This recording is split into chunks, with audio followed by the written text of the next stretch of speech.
Hey, what is up guys? This is Nishi from MST.TV, back with another Market Watch episode. So we just had the sneak peek for Lightning Overdrive, and the set does officially get released later this week, but it isn't looking too great for the set. In fact, most of the secret rares are already under the $20 mark, and the set isn't even officially out yet.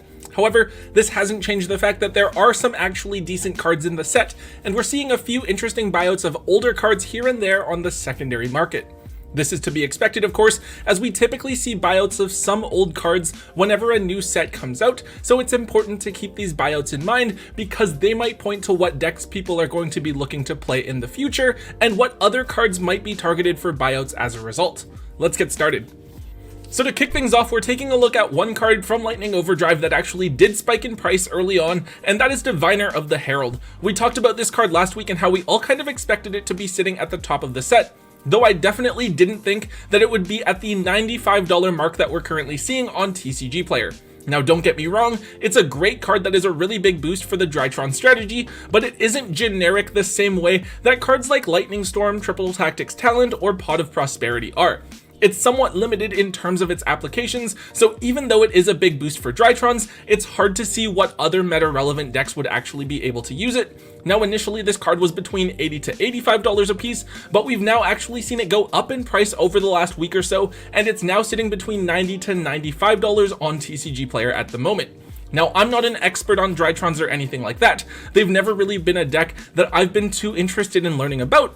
However, I am fairly confident that even with Fafnir and Diviner, Drytrons aren't going to become the singular best deck of the format, and they're still going to have to compete with Dragon Link and Shaddoll Invoked. I think that even after the ban list, there will still be other strategies running around, like the Tri-Brigades, that will be able to compete with Drytrons. Now that being said, I don't think that Diviner spiking in price is a product of how good people expect Drytrons to be, but rather I think it speaks to how little other value there is to be found in the set.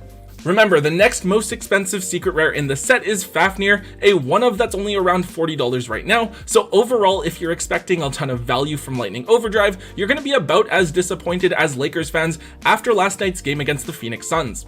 Because of this, people that tore open boxes are looking to recoup their value elsewhere, and the most viable sought-after card in the set is naturally their target. Normally, I would expect this card to tank down to around $40 to $50, but given how little else of value there is in the set, I wouldn't be surprised if vendors tried to hold its price up at around $70 to make back as much of their money on cases as possible.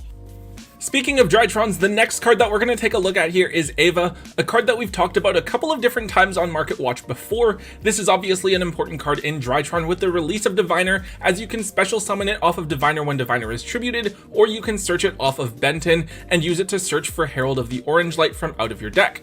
From the list that I've seen, this is a card that you're probably just going to be running 2 copies of. Now, a month or so ago, this card had fallen back down to around the $3 price point each because Drytrons had fallen out of the meta with hits to Benton and Union Carrier. However, now that Drytrons have the potential to be a meta-relevant deck once again, they've trended back up to around the $5 to $6 mark each. When we look at holos that have only been printed in structure decks before, I think that a lot of the time, we look for them to be reprinted in OTS packs or reprint sets in lower rarities. However, that also typically happens after quite some time, since even to this day, we haven't gotten a reprint of Soul Eating Oviraptor or Ultimate Conductor Tyranno.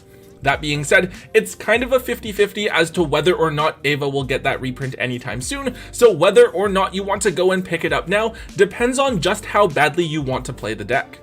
Another card that we've talked about multiple times before that always seems to keep on seeing waves of buyouts is Traptrix Sarah. This is a Link 1 that is only usable in the Traptrix strategy, but it's a really important card, getting you a Traptrix monster out of your deck when a normal trap card is activated, and letting you set a whole trap card from your deck when a Traptrix monster's effect is activated as well. Of course, we got a couple of new Traptrix support cards in Lightning Overdrive, and very fortunately, none of them are secret rares. They're all in relatively low rarities, so the Traptrix deck is still mostly affordable. Sarah, however, remains one of the most important cards in the strategy, and it's something you definitely need 3 copies of if you want to play the deck. Now, unfortunately, Traptrix Sarah just has the one secret rare printing from Battles of Legend Heroes Revenge, and it was one of the secret rares that was harder to pull amongst other things, like Almirage and the BLS Soldier of Chaos. As a result, it currently sits at $28 for a single copy on TCG Player. Personally, with cards like Harpy's Feather Duster, Lightning Storm, and Evenly Matched running around, I wouldn't really want to be running Trap Tricks, but it definitely still looks like a really cool, fun, and casual archetype to play at locals and whatnot. I would hope that we will see a reprint of Sarah fairly soon, as it has been almost 2 years since the card came out, and we've already seen reprints of a lot of other cards from the same set. But as we've seen with so many other cards that have needed reprints in the past, we have no idea when exactly Konami will allow that reprint to finally come. One other Trap Tricks related price jump to take a look at here is Gravedigger's Trap Hole, a trap card from Eternity Code. I remember when this card first came out, I thought it was absolutely ridiculous, since it functions kind of like extra copies of Called by the Grave that also burns your opponent for 2000 damage. Well, it turns out that being a trap card makes it 10 times worse than if it were a quick play spell card. However, in Trap Tricks, this is still a very viable card, as you can dump it with the effect of Trap Tricks Rafflesia, which means that it can be useful if you're going first, just not if you have the card in your opening hand. Of course, this is another card that is trending upwards in price, having gone from $15 to $20 a few months ago to now hitting almost $30 a piece on TCG Player. This is kind of to be expected with all the hype for the Trap Tricks deck, especially now that we have confirmed that all of those cards are in relatively low rarities, though because the deck isn't exactly the most viable, it's probably going to trend back downwards in price slowly over the next couple of weeks anyways. Unlike Sarah, we do have an expectation that this card will be reprinted in the 2021 Megatins as it is from Eternity Code. Hopefully, if you have this card and you don't plan on using it, you'll be able to find someone who really wants to play Trap Tricks that you can offload it to before it trends back down in price. So one archetype that has seen a ton more popularity recently has been the Tri-Brigades, with a lot of people looking at playing the deck combined with Zodiacs. I know that early on the Tri-Brigades didn't really do too much interesting stuff at all, but it really is within the last month or so that the deck has kind of taken off. The release of Kit was a really big boost, as it helped you to fuel the graveyard with additional Tri-Brigade monsters, and in Lightning Overdrive we are also getting a new Link 2 monster that searches for a Tri-Brigade spell or trap when it's sent to the graveyard, so that's going to add even more consistency to the strategy. If we see hits to Dragon Link and Shaddoll invoked and Tri-Brigade doesn't really get hit, I could definitely see this as being a top 3 deck next format.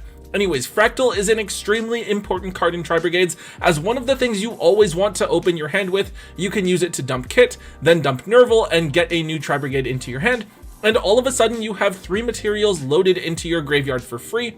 On top of that, this is a Beast Warrior that is searchable with Fire Formation Tenki. Now, a couple of weeks ago, we actually saw this card bought out to the $35 to $40 mark, though obviously that didn't stick, and the card has now settled back down to around the $25 mark.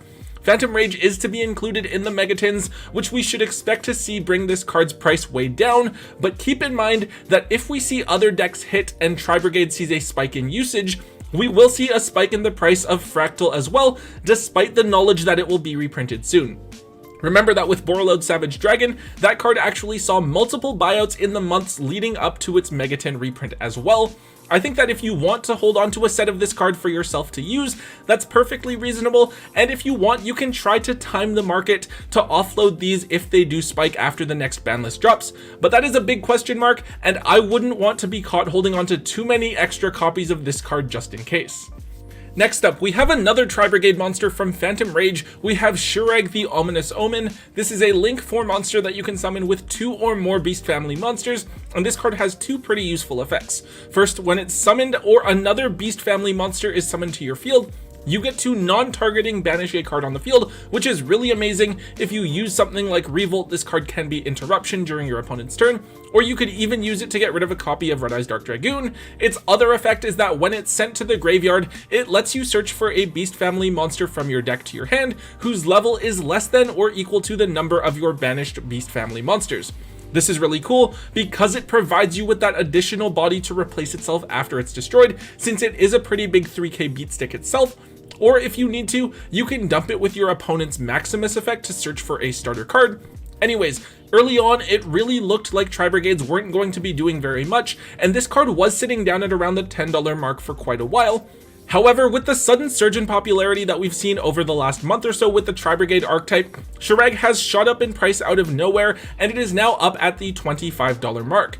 Despite being a Link 4, this is a card that you're typically going to want to run 2 copies of in the Tri-Brigade deck, so there is a demand for multiple copies, but also being a card from Phantom Rage, we expect this card to be reprinted in just a few months. Much like Fractal, if Tri-Brigades don't get hit, but the other decks of the format do, expect this card to spike in price before the fear of a reprint kicks in and everyone starts to unload them. And finally guys, the last card we're talking about today is Ignis Island. I thought it was a island, but some people told me it's island. I'm gonna go with that because it's easier to say. Anyways, this card is an amazing field spell that is played in the @Ignister archetype. Basically, as long as you don't have monsters in your main monster zone, you can special summon a level 4 or lower @Ignister monster from your hand, but you're locked into Cybers monsters for the rest of the turn. Also, you can only summon monsters of each attribute with Islands effects once per turn, so you can't just keep on summoning the same color out multiple times.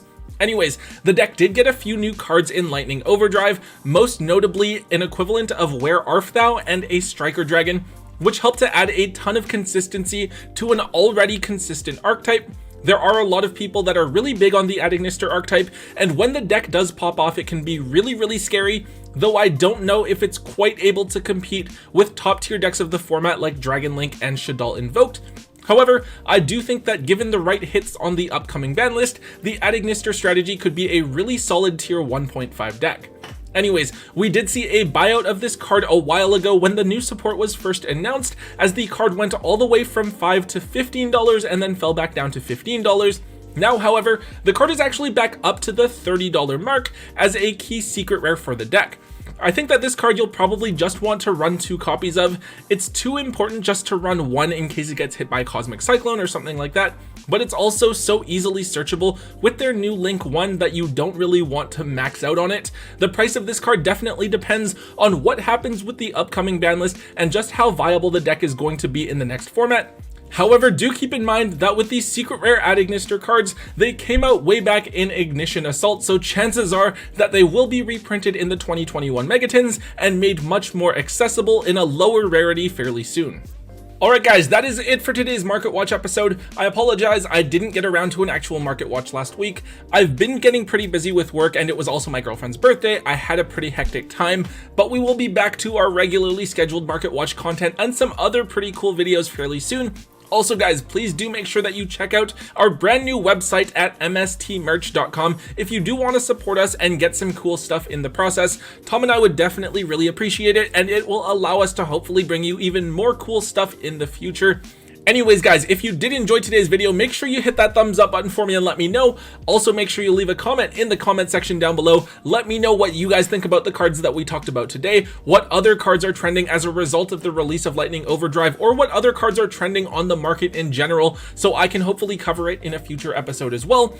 And also, if you haven't for whatever reason, make sure you hit that subscribe button to get all of the latest and greatest content from both Tombox and myself here on the channel. And until next time guys, don't forget to hold on to your MST.TV.